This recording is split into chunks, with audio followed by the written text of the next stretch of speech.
Welcome to Rome Tips. Be sure to subscribe and hit the like button if you find this video helpful.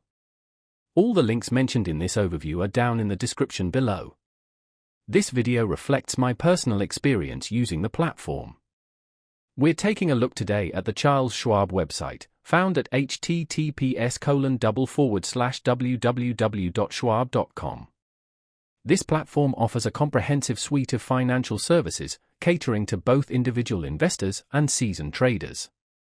Navigating the site, you'll find resources for investing in stocks, bonds, mutual funds, and ETFs. Schwab also provides options for retirement planning, wealth management, and banking services.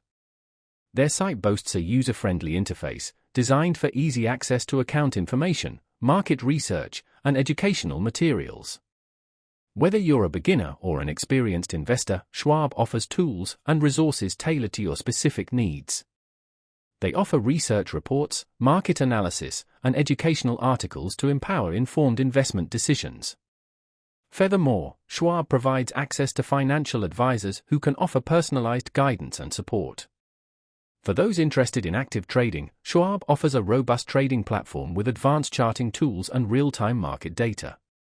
They also provide various options for account management, including online access, mobile apps, and phone support. Schwab's commitment to security is evident through their advanced security measures and fraud protection services. They offer a range of account types, from basic brokerage accounts to more specialized options like IRAs and 529 plans. Overall, the Schwab website provides a wealth of information and resources for investors of all levels. It's a one-stop shop for all your financial needs, offering a seamless experience from research to execution. They've clearly invested in creating a user-friendly online presence that makes managing your finances straightforward and accessible. Explore the site to discover how Schwab can help you achieve your financial goals. Remember to check the description for the link.